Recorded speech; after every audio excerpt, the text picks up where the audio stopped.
بسم اللہ الرحمن الرحیم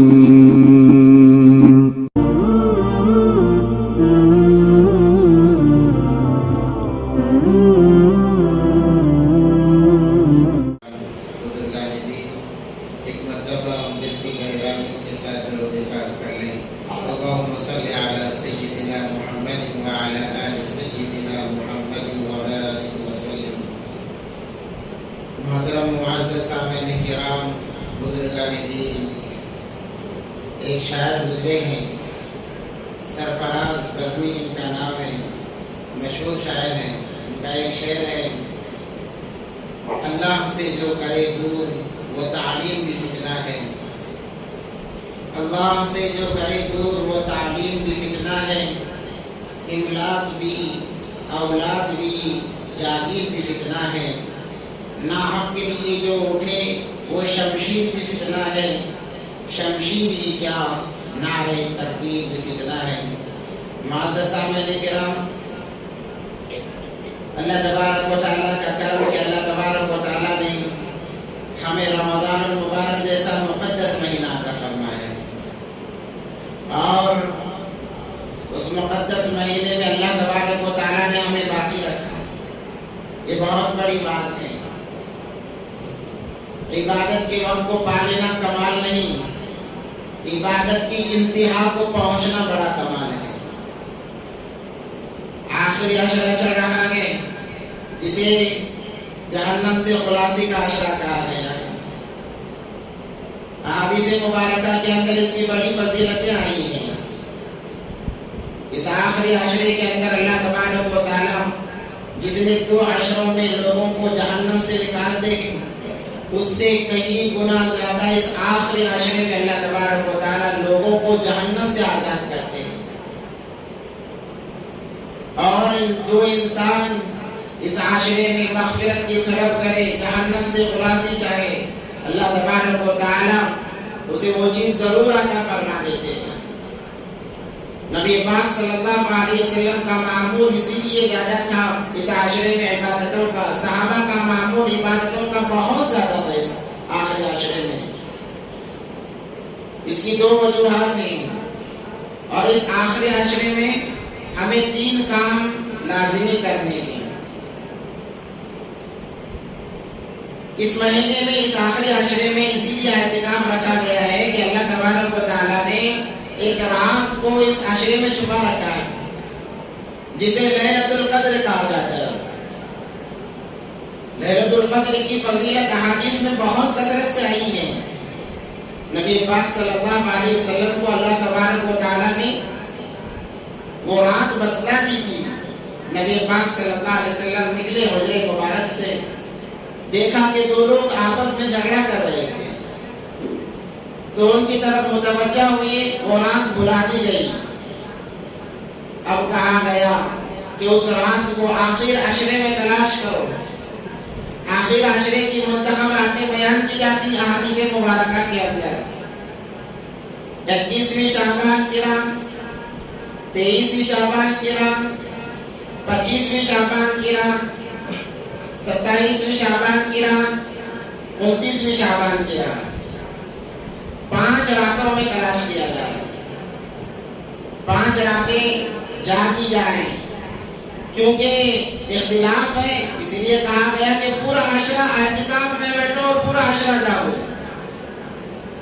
رمضان بھی رخصت ہو رہا ہے، وہ برکتیں ہم سے رخصت ہو رہی ہیں،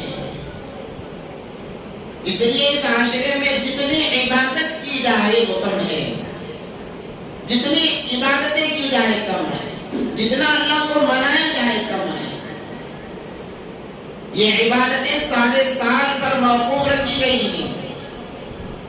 انسان رمضان المبارک کے مہینے میں جن اعمال کا پابند ہے، وہ اعمال غیر رمضان میں کرنا اس کے لیے آسان ہو جاتا ہے۔ اگر رمضان المبارک کے مہینے میں پابند نہیں ہے تو وہ غیر رمضان کے مہینوں میں بھی ان اعمال کی پابندی نہیں کر سکے گا۔ اسی لیے صحابہ کرام کے واقعات میں ملتا ہے، بستر کو باندھ کر رکھ دیتے تھے، کیا ہم سونا نہیں ہے؟ بس جاگنا ہے اللہ کے لیے، اللہ کو منانے کے لیے، اور اس رات کو ہم پالیں جس کی فضیلت اللہ نے قرآن میں بیان کی ہے۔ اور یہ رات کس لیے دی اللہ تبارک و تعالیٰ نے؟ نبی پاک صلی اللہ علیہ وسلم کے سامنے بنی اسرائیل کے ایک عابد کا تذکرہ ہوا جس نے 1000 سال عبادت، 1000 مہینے عبادت کی، اللہ کو یاد کیا، پلک جھپکنے کے برابر بھی نافرمانی نہیں ہوئی۔ نبی پاک صلی اللہ علیہ وسلم کو افسوس ہوا کہ اللہ میری امت کی عمریں تو بہت مختصر ہیں، 60-70 سال کی عمریں ہیں۔ پہلے قوموں کی عمریں اتنی لمبی ہوا کرتی تھی جس کے اندر وہ عبادتیں کر گئے، میری امت کی عمریں چھوٹی ہیں، عبادتیں بھی، اعمال بھی کم ہو گئے۔ تو اللہ تبارک و تعالیٰ نے نبی پاک صلی اللہ علیہ وسلم کے غم کو دور کرنے کے لیے یہ رات نصیب فرمائی۔ خیر من 1000 شہر کہا گیا، 1000 مہینوں سے افضل یہ رات ہے۔ جو انسان اس رات میں عبادت کر لے، گویا وہ 1000 مہینے عبادت میں اس نے گزارا ہے، وہ بھی ایسی عبادت نہیں، مقبول عبادت۔ جو انسان اس رات میں قرآن پاک کی تلاوت کر لے، گویا 1000 مہینے وہ قرآن پاک کی تلاوت کرتا رہا مسلسل۔ جو انسان اس رات میں اللہ کے نام پر کچھ لٹا دے، صدقہ خیرات کر دے، گویا وہ 1000 مہینے لگاتار اللہ کے راستے میں دے رہا ہے، دے رہا ہے۔ اتنی اس کی فضیلتیں بیان کی گئی ہیں، مگر انسان پھر بھی غفلت میں پڑا ہوا ہے۔ اللہ مغفرت کے بہانے ڈھونڈ رہے ہیں کہ کس طرح سے میں اپنے بندے کی مغفرت کروں، کس طرح سے اسے جنت کا مستحق بناؤں۔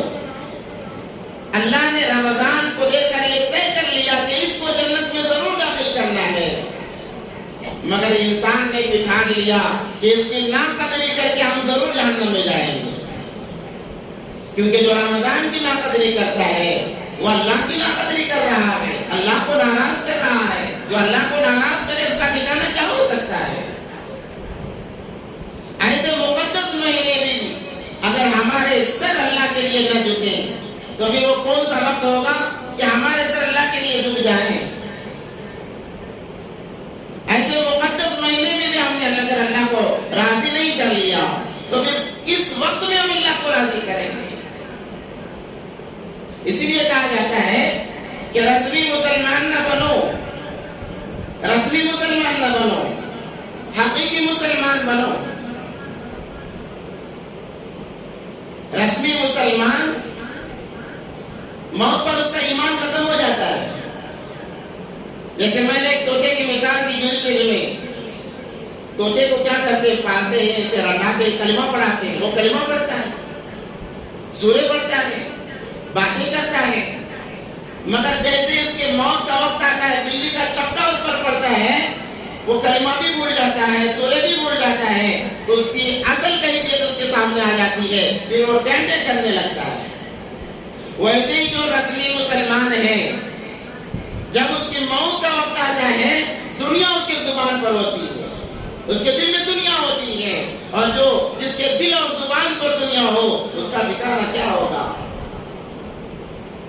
اسی لیے حدیث پاک ہے مشکات شریف کی، یوشک ان یاتی علی الناس زمان، قیامت کے قریب ایک زمانہ آئے گا، وقت آئے گا، لوگوں پر لا یبقی من الاسلام الا اسمہ، اسلام صرف نام کا باقی رہے گا، حقیقی اسلام ختم ہو جائے گا، نام کا اسلام باقی رہے گا۔ ہر کوئی یہ چاہے گا کہ میں جیسے چاہتا ہوں ویسا دین ہو، اپنے آپ کو دین کے تابع نہیں کرے گا، دین کو اپنے تابع کرائے گا۔ اللہ کیا چاہتے ہیں؟ اللہ یہ چاہتے ہیں کہ میرا بندہ دین کے تابع ہو، شریعت کے تابع ہو، میرے رسول کے تابع ہو کر جیے، جس کی وجہ سے میں اسے جنت دوں۔ مگر آخر قیامت کی علامتوں میں سے ایک علامت یہ ہے کہ انسان یہ چاہے گا دین میری سوچ کے حساب سے ہو۔ اگر ظہر کی نماز پڑھنے کا میرا ارادہ نہیں ہے تو مجھ پر معاف کر دی جائے، رمضان میں روزے رکھنے کا ارادہ نہیں ہے مجھے معاف کر دیا جائے، زکات نکالنے کا ارادہ نہیں ہے معاف کر دیا جائے، یا پر جتنی میں جائے، یہ کیا متعین کرنا ہے؟ تو لوگ اپنے حساب سے دین کو چاہیں گے کہ شریعت میرے تابع ہو جائے، دین میرے حوالے ہو جائے۔ آج وہی دیکھنے میں آ رہا ہے۔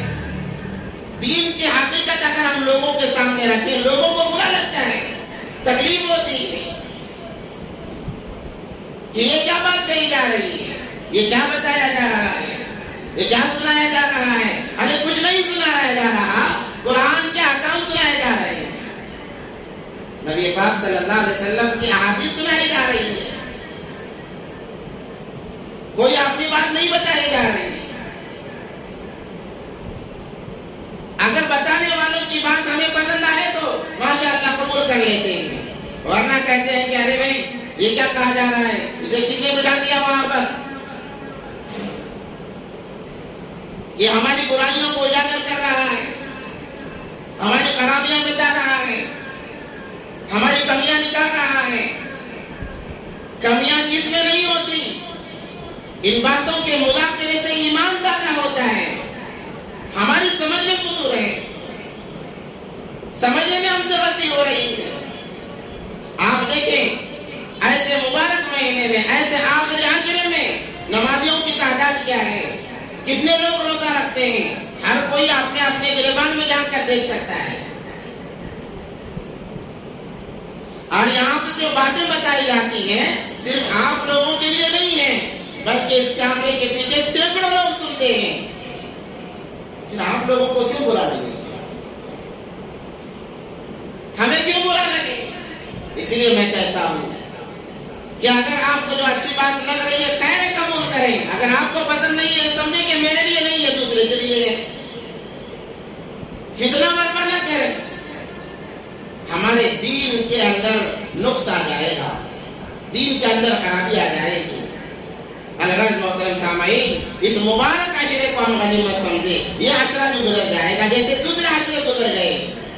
رمضان شروع ہوا تھا، ہم نے سوچا کہ چلو شروع ہوا ہے، اب ختم کے قریب آ گیا ہے، اب دیکھتے دیکھتے ختم بھی ہو جائے گا، ایک مقدس مہینہ ہمارے ہاتھ سے نکل جائے گا۔ اگر ایسا ہی یہ عشرہ بھی گزرا، پھر ہم اس نبی پاک صلی اللہ علیہ وسلم کی حدیث وعید والی کہ برباد ہو جائے وہ شخص جس پر رمضان کا مہینہ گزرا اس کی مغفرت نہ ہوئی ہو، اس حدیث کی وعید کے ہم مستحق بن جائیں گے۔ اعتکاف اسی لیے رکھا گیا ہے کہ انسان اعمال کر رہا تھا، اس کے اندر اونچ نیچ ہو رہی تھی، آپ اس کا موقع نہیں دیں گے، مکمل اللہ کے لیے وقت کو فارغ کر دیں گے، اللہ کے در پر پڑے رہیں گے، دنیا کا جو ہونا ہے ہو جائے، کچھ نہیں ہوگا، اللہ ضرور بنائیں گے۔ اعتکاف میں جو انسان اللہ کے لیے بیٹھتا ہے اس کی فضیلت اتنی زیادہ ہے، اللہ اعلان فرماتے ہیں فرشتوں میں، فرشتوں دیکھو اس نے دنیا کو میرے لیے ٹکرایا ہے، میں اس کے قدموں میں دنیا کو ڈال دوں گا۔ اور کہا جاتا ہے کہ اے میرے در پر پڑے رہنے والے، مانگ تجھے کیا چاہیے، تیری ہر مراد پوری کی جائے گی۔ معمولی دنیا کے معاملے میں ہم دیکھیں، کسی بادشاہ کے پاس یا کسی مالدار کے پاس چند لوگ مل کر جائیں اور جا کر اگر ایک بھی جائے جا کر اس کی چوکھٹ پر بیٹھ جائے کہ جب تک میری مراد تم پوری نہیں کرو گے اٹھوں گا نہیں، وہ ایک دن دیکھے گا، دو دن دیکھے گا، تیسرے دن کہے گا میری اتنی عزت کرتا ہے، مجھ سے اتنی امید لگایا ہے، جو بھی ہو اس کی وہ مرادیں پوری کرنے کی کوشش کرے گا۔ یہاں تو اللہ کا دربار ہے، اللہ کے در پر پڑے ہیں، تو اللہ کیسے گوارا کر سکتے ہیں کہ ان کو خالی بھیج دیا جائے گا؟ مگر ہم مساجد کو چھوڑ کر ہم بازار کی رونق بن گئے، بازار کی رونق بن گئے، کیا شاپنگ کرنا ہے، کپڑے خریدنے ہیں، پورا عشرہ۔ زیادہ تر میری مائیں اور بہنیں اس کے اندر مبتلا ہیں، 5 دن دیکھنے کے لیے جاتی ہے، 5 دن خریدنے کے لیے جاتی ہے، عشرہ ختم ہو گیا۔ اور وہاں پر کیا ہوتا ہے، جائیں شیواجی نگر میں دیکھیں، ہوا بھی اگر گزرنا ہے تو اجازت لے کے گزرتی ہے کہ مجھے ذرا جگہ دو، میں یہاں سے گزرنا چاہتی ہوں، ایسی بھیڑ، عورتیں اتنی زیادہ، پردے کا کوئی لحاظ نہیں، شریعت کا کوئی خیال نہیں. میری مائیں میری بہنیں تمہیں تو کہا گیا عبادت میں لگاؤ اپنے آپ کو. آخری عشرے میں تو کم سے کم اپنے آپ کو عبادت میں لگاؤ. اور میری بہنیں ہیں کہ وہ بازاروں کی زینت بنی ہوئی ہیں, ہونا تو یہ چاہیے تھا کہ اعتکاف میں بیٹھتی یا کم سے کم اپنے گھر میں رہتی. شریعت میں جو حیا کو رکھا ہے اس حیا کی چادر کو اپنے سر پر باقی رکھتی. مگر آج میری بہنوں نے اس حیا کی چادر کو اڑا دیا ہے, نکال دیا ہے, بلکہ پھاڑ دیا ہے. میری مائیں اور بہنیں, آپ نے اس چادر کو اڑا دیا, نکال دیا. آپ بھیڑیوں کے شکار بن گئے. منع نہیں کیا گیا ہے, خریداری کرنی چاہیے شریعت کے حدود میں رہ کر. آپ کہو گے ہم شریعت کے حدود میں جاتے ہیں, کہاں شریعت کا حدود وہاں پر باقی ہے. میری ماں تو جیسے بھی نکل, تیرے انتظار میں بھیڑیے بیٹھے رہتے ہیں کہ کب آئے اور اچک لیا جائے. تیرا دل پاک ہوگا, تیری نیت صاف ہوگی, انکار نہیں کیا جاتا. مگر وہاں پر چند بھیڑیے ہیں جو تجھے لوٹنے کے لیے بیٹھے ہیں, تیری عزت کو تار تار کرنے کے لیے بیٹھے ہیں, تو ان کا کیوں شکار بننے جاتی ہے. آج تو بگڑی ہے, میری ماں تو بگڑی ہے, میری بہن تو بگڑی ہے. تیری بگاڑ کی وجہ یہی ہے, ثبوت یہی ہے کہ تو نے جو حیا کی چادر ہے نا اس کو نکال پھینک دیا ہے. اگر تو بن جاتی تو یہ آج یہ عالم نہ ہوتا, ہر جگہ تیری بدنامی نہ ہوتی, تیری عزتوں کے ساتھ کھیلا نہ جاتا, تیری عزتوں کو تار تار نہ کیا جاتا, اور تیری کوکھ سے پیدا ہونے والے ولی کامل بن کر نکلتے. شیخ عبد القادر جیلانی بنتے, خواجہ معین الدین چشتی بنتے, خواجہ اجمیری بنتے, غریب نواز بنتے. میری ماں, تو نے اپنے آپ کو پاک نہیں کیا, اپنے دامن کو تو نے پاک نہیں کیا, جس کی وجہ سے تیری کوکھ میں پلنے والے بچے دل کے مخالف بن رہے ہیں. آخری عشرہ ہے, کچھ تو لحاظ کر لے. یہ باتیں سب کے لیے ہیں, آج ہم سب اس میں مبتلا ہیں. آج ہم اپنے عورتوں کو بھیج رہے ہیں بازاروں میں. بازار یہ شیطان کے اچک لینے کی جگہ ہے. اللہ کو سب جگہوں میں سب سے زیادہ ناپسندیدہ بازار ہیں, اور سب سے زیادہ پسندیدہ مسجدیں ہیں. جو جگہ ناپسندیدہ ہیں وہاں ہم نے اپنے عورتوں کو بھیج دیا کہ جاؤ جو کرنا ہے کرو. ہمارے ایمان کو کیا ہو گیا, ہمارے غیرت کو کیا ہو گیا کہ ہم کیسے گوارا کر سکتے ہیں کہ کوئی غیر ہماری بہو بیٹیوں کو دیکھے. وہاں پر تو لٹیرے موجود ہیں, ہم نے انہیں موقع دیا ہے. اگر ہم موقع نہ دیتے تو وہ لٹیرے نکل جاتے. اس لیے میرے بھائیو, یہ مبارک عشرہ ہے, اس کو غنیمت سمجھیں, اس کو زیادہ سے زیادہ عبادتوں میں لگائیں, توبہ استغفار کریں, اللہ کے سامنے روئیں اپنے گناہوں پر, گر گڑائیں اپنے گناہوں پر. یا اللہ تو نے اتنا بہترین موقع دیا, ہم نے اس کو ہاتھ سے گوا دیا. اگر خدا نہ خواستہ میری موت اسی حالت میں ہوگی تو میرا کیا بنے گا, میں کیسے, میرا وہ زندگی میری کیسے گزرے گی اگر تیری ناراضگی کے ساتھ مجھے موت آ گئی. اس بات پر ذرا غور کریں, اس بات پر ذرا غور کریں. آج ہم نے مرنا بلا دیا ہے, توبہ کی طرف ہمارا دل مائل نہیں ہوتا. اسی لیے کہا جاتا ہے, حدیث میں آتا ہے کہ اس عشرے میں زیادہ سے زیادہ توبہ والے کلمات کہے جائیں, اللہم انک عفو تحب العفو فاعف عنا یا رحیم. یہ کلمات بار بار پڑھے جائیں. گنہگار جب توبہ سے دور ہوتا ہے اس کی نحوست خود اس کی زندگی پر سب سے پہلے پڑتی ہے. حضرت موسیٰ علیہ السلام کا زمانہ, موسیٰ علیہ السلام نبی ہیں, رسول ہیں, توریت جن پر نازل کی گئی, اور کلیم اللہ ہیں, اللہ سے بات کرنے والے. مگر 40 سال تک بارش نہیں ہوئی, 40 سال تک بارش نہیں ہوئی. موسیٰ علیہ السلام دعائیں کر رہے ہیں, یا اللہ بارش برسا, یہاں تک کہ پوری قوم کو لے جا رہے ہیں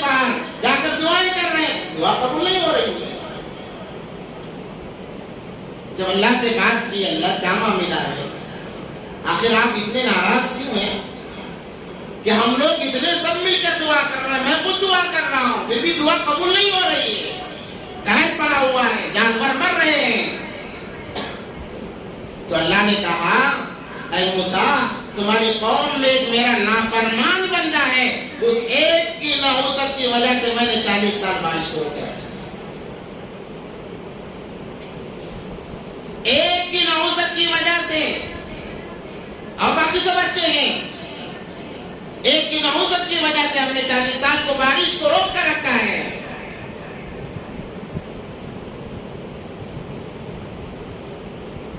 موسیٰ علیہ السلام نے کہا، اللہ نے کہا وہ اگر بندہ اس مجمع سے نکل جائے گا تو بارش برسا دوں گا۔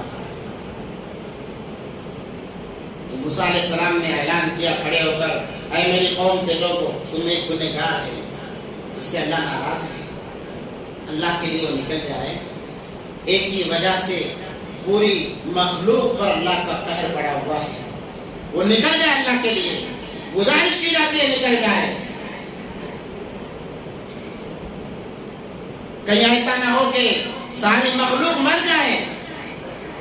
تو جو گنہگار تھا اسے پتا چلا، ہر گنہگار کو پتا ہوتا ہے کہ میرا کیا گناہ ہے، میں کیا گناہ کر رہا ہوں۔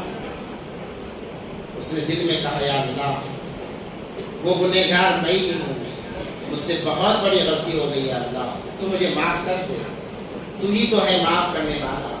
اگر میں مجمع میں اٹھ کر چلا گیا میری عزت نہیں رہی، لوگ مجھے اچھا سمجھتے ہیں، اگر میں اٹھوں گا مجھے تھو کریں گے، یا اللہ میری لاج رکھ لے، ایک دفعہ میری لاج رکھ لے، میں تیرا فرما بردار بنوں گا۔ دل ہی دل کے اندر اس نے توبہ کی۔ موسیٰ علیہ السلام اعلان کر رہے ہیں، بارش برسنا شروع ہو گئی، بارش برسی، خوب برسی۔ موسیٰ علیہ السلام پریشان ہو گئے، اللہ سے پوچھا اللہ کیا معاملہ ہے؟ ابھی تک اتنے دنوں سے ہم دعا مانگ رہے، دعا قبول نہیں ہو رہی، بارش کا قطرہ نہیں برس رہا ہے اللہ۔ اچانک آپ نے کہا کہ مجمع میں گنہگار ہیں، اور میں اعلان بھی کر رہا تھا کہ وہ نکل جائے چلا جائے، اللہ کوئی گیا نہیں ہے، پھر بارش کیسے آئی، بارش کیسے برسی، اللہ بتا دے۔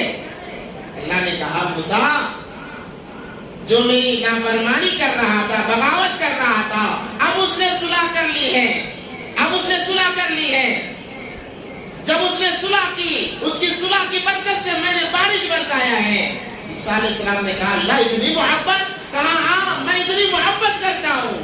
اے اللہ ذرا بتا دے، میں بھی تو دیکھ لوں کہ وہ کون خوش قسمت ہے، میں بھی تو دیکھوں وہ کون ہے۔ موسیٰ علیہ السلام سے اللہ نے کہا اے موسیٰ 40 سال نافرمانی کرتا رہا، میں نے گناہوں پر پردہ ڈالا، اب تو صلح کر لی ہے، اب کیسے ظاہر کروں گا؟ قربان جائے اللہ کی محبت پر، اب تو اس نے صلح کر لی ہے۔ بس ایک ہی الو کافی تھا برباد گلستان کرنے کو، بس ایک ہی الو کافی تھا برباد گلستان کرنے کو۔ ہر شاخ پہ الو بیٹھا ہے، انجام گلستان کیا ہوگا؟ گھر گھر میں گنہگار موجود ہیں، گلی گلی میں گنہگار موجود ہیں، اب گلستان کا عالم کیا ہوگا؟ ظالم حکمراں نہیں آئیں گے تو اور کون آئیں گے؟ اور کون آئیں گے؟ ظلم نہیں ہوگا تو اور کیا ہوگا؟ اس لیے یہ مبارک عشرے کے اندر توبہ کرو میرے بھائی کو، اللہ کو توبہ بہت پسند ہے۔ التائب من الذنب کمن لا ذنب لہ، او کما قال صلی اللہ علیہ وسلم، نبی پاک صلی اللہ علیہ وسلم نے فرمایا گناہوں سے توبہ کرنے والا ایسا ہے جیسے اس نے گناہ کیا ہی نہیں ہے۔ آج ہم سے کوئی کسی سے لڑائی جھگڑا ہو جائے، اگر صلح بھی کر لی جائے، معافی تلافی بھی کرا لی جائے، دل میں بات باقی رہتی ہے کہ اس نے مجھ سے فلاں وقت میں لڑائی کی تھی، ارے صلح ہو گئی ہے، پھر دل میں کیوں رکھا ہے؟ کہا کہ اس تکلیف کو بلایا نہیں جاتا، اس تکلیف کو بلایا نہیں جاتا۔ قربان جائے اللہ کی ذات پر، انسان ایک مرتبہ توبہ کرتا ہے، اللہ کہتے ہیں جیسے اس نے گناہ کیا ہی نہیں ہے۔ حدیث میں آتا ہے اللہ تبارک و تعالیٰ جو فرشتے لکھے ہوئے ہوتے ہیں کرامن کاتبین ان کو بلا دیتے ہیں, دفتر سے مٹا دیتے ہیں. زمین کے جس حصے پر اس نے گناہ کیا تھا زمین کے حصے کو مٹا دیا جاتا, بلا دیا جاتا ہے. آج جس آسمان کے ٹکڑے تلے اس نے گناہ کیا تھا اس آسمان کے حصے کو بلا دیا جاتا ہے. یہ مبارک عشرہ اللہ یہی چاہ رہے ہیں, یا ایھا الذین آمنوا ادخلوا فی السلم کافہ, اے میرے ایمان والے بندو آ جاؤ, میں تمہاری مغفرت کا انتظار کر رہا ہوں, تمہارے گناہوں کو معاف کرنے کے لیے میں انتظار بیٹھا ہوں. تم آؤ تو جاؤ, کہو اے اللہ مجھے معاف کر دے. دیکھو تمہارے دفتر میں گناہ بھی باقی رہتے ہیں. روزانہ اللہ تبارک و تعالیٰ صبح میں کہتے ہیں کوئی ہے مجھ سے مانگنے والا جس کی مرادیں میں پوری کروں, آ جائے میرے پاس اور مانگے. روزی کی تنگی ہے, گھبرانے کی ضرورت نہیں, مجھ سے مانگے. دشمن حاوی ہے, گھبرانے کی ضرورت نہیں, مجھ سے مانگے. ہم لوگ مالداروں کی طرف رخ کرتے ہیں, سیاستدانوں کی طرف رخ کرتے ہیں کہ صاحب فلاں آدمی پریشان کر رہا ہے, ذرا دیکھو. ارے اللہ بلا رہا ہے, اللہ کہہ رہا ہے آ تو صحیح, مجھ سے بتا تو صحیح, میں تیرے سامنے کھڑا رہوں گا مقابلے کے لیے. مسلمان سو رہا ہے, غفلت کی نیند سو رہا ہے, اور شام ہوتی ہے افطار کے وقت میں اللہ کہتے ہیں ہے کوئی مجھ سے مانگنے والا. اس لیے حدیث میں آتا ہے افطار کے وقت میں جو دعائیں مانگو گے قبول ہوگی. سارے 11 مہینوں کے لیے جو جو چاہیے دعائیں کرو, قبول کراؤ اللہ سے, اللہ قبول کرنے والے ہیں. اللہ روزے دار کی دعا رد نہیں کرتے, روزے دار کی دعا رد نہیں ہوتی, قبول ہو کر ہی رہتی ہے. مگر ہمارا مسلمان بھائی بازار کی زینت بنے ہوئے ہے. یہ عشرہ تو اس کے اندر جتنی زیادہ فضیلتیں ہیں, ہمارے مسلمان بھائی مسجدوں سے اتنا ہی دور ہیں. جب رمضان شروع ہوا تھا مسجدوں میں جگہ نہیں تھی, دھیرے دھیرے دھیرے دھیرے ختم ہوتے ہوتے آخری عشرے جہاں پر فضیلت زیادہ ہوتی ہے, یاد رکھیں خاتمے کا اعتبار ہوگا, خاتمے کا اعتبار ہے. میں ساری زندگی بیانات کرتا رہا, حدیث پڑھاتا رہا, درس دیتا رہا, اگر موت کے وقت میری زبان پر کلمہ نہیں, یہ سارے اعمال منہ پر مار دیے جائیں گے. آخری وقت کا اعتبار ہوتا ہے, آخری وقت میں جو کیفیت ہے اسی کا اعتبار ہوگا. یہ تو آخری وقت ہے, قبولیت کا وقت ہے. مثال کے طور پر ایک انسان دن بھر بہت محنت سے کام کیا, خون پسینہ بہایا, شام میں جب درما لینے کا وقت تھا, پیمنٹ کے وقت سے 1-2 گھنٹے پہلے کہنے لگا کہ میں نے اتنا کام کیا, اب میں کیوں کام کروں. جا کر سو جائے تو کیا مالک اسے پیسے دے گا؟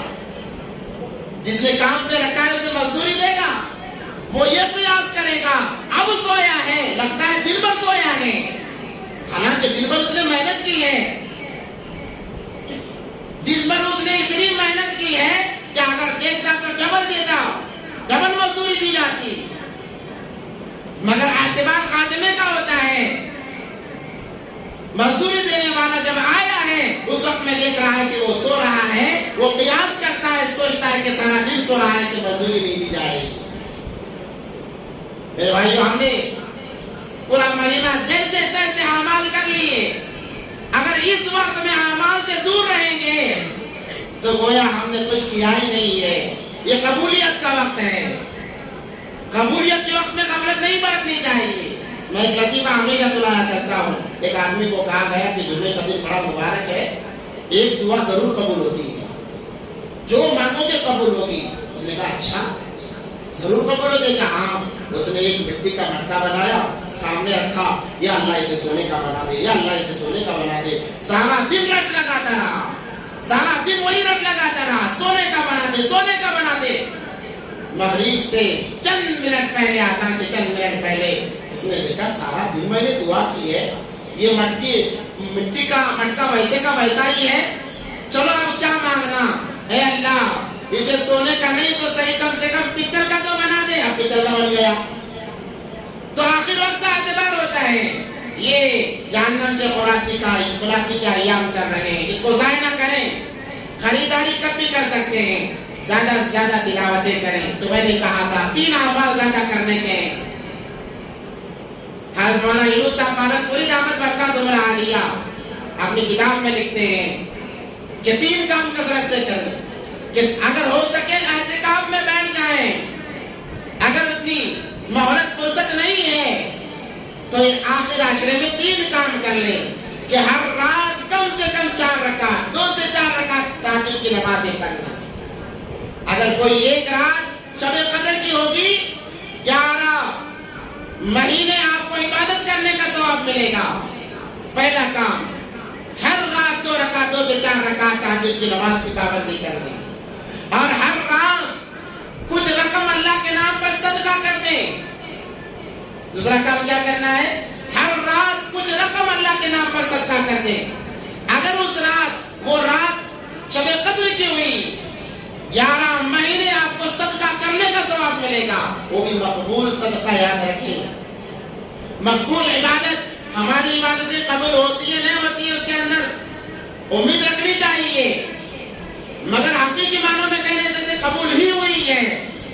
مگر شب قدر کی عبادت ایسی ہے کہ اس کے اندر جو عبادت کی جاتی قبول ہو کر رہتی ہے. تیسرا کام قرآن پاک کی چند آیات. اگر قرآن پڑھ سکتے ہیں 1 آدھ پارہ پڑھ لیں. اگر کچھ نہیں پڑھ سکتے قرآن نہیں آتا ہے سورہ اخلاص قل هو اللہ احد اللہ الصمد لم یلد ولم یولد ولم یکن لہ کفوا احد 3 مرتبہ کم سے کم پڑھ لے. ایک قرآن پڑھنے کا ثواب ملتا ہے. یاد رکھو سورہ اخلاص 3 بار پڑھنے سے قرآن پڑھنے کا ثواب ملتا ہے. اب آپ نے رات میں پڑھ لیا. اگر وہ رات شب قدر کی ہوئی 11 مہینے ایک قرآن پڑھنے کا ثواب آپ کو ملے گا. یہ 3 کام کثرت سے کرنے کے ہیں. اور آگے لکھتے ہیں کہ توبہ کو لازم پکڑو. ہمیشہ اپنے گناہوں پر ندامت کرتے رو اللہ کے سامنے. اور صدقہ فطر ادا کرو. صدقہ فطر ادا کرو. دیکھو انسان 11 مہینے کماتا ہے. رمضان کے مہینے میں زکوٰۃ نکالتا ہے. تو یہ زکوٰۃ اس لیے ہے کہ انسان نے 11 مہینے کمایا.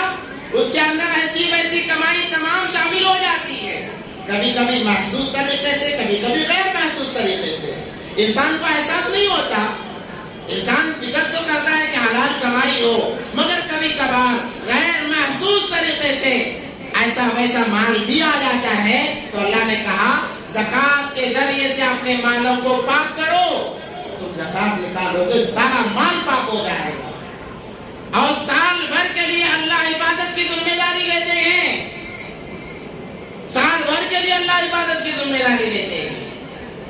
ویسے ہی انسان نے مہینہ بھر روزے رکھے، مہینہ بھر اعمال کیے. اعمال میں کمی زیادتی ہو جاتی ہے، کمی بیشی ہو جاتی ہے. اب صدقہ فطر ادا کر رہا ہے تو اللہ تبارک و تعالیٰ اس کمی بیشی کو صدقہ فطر کے ذریعے سے دور فرما دیتے ہیں. اس لیے صدقہ فطر یاد رکھو، کبھی کوئی کسی اس چیز کو نہ چھوڑے. اب صدقہ فطر کس پر واجب ہے؟ ایک تو صاحب زکوٰۃ جو ہے ان پر تو ہے ہی ہے. اس کے علاوہ اگر کوئی صاحب زکوٰۃ بھی نہیں ہے، اپنی ضرورت کی چیزوں سے چند چیزیں زائد ہیں. ہر گھر میں زائد چیزیں ہوتی ہیں، ہر گھر میں ہوتی ہیں. پکانے کے اعتبار سے برتن زائد ہو جاتے ہیں، کپڑوں کے اعتبار سے کپڑے زائد ہوتے ہیں جو کبھی کبھار استعمال میں آتے ہیں. آج کل گاڑیاں بھی زائد ہوتی ہیں. تو جو تمہارے ضرورت کے اعتبار سے زائد جس کے پاس چیزیں ہوں اور ان تمام چیزوں کی قیمت 20 سے 25 ہزار تک بن جاتی ہو ملانے سے، پوری چیزیں ملانے سے، تو اس پر بھی صدقہ فطر واجب ہے. وہ بھی صدقہ فطر ادا کرے.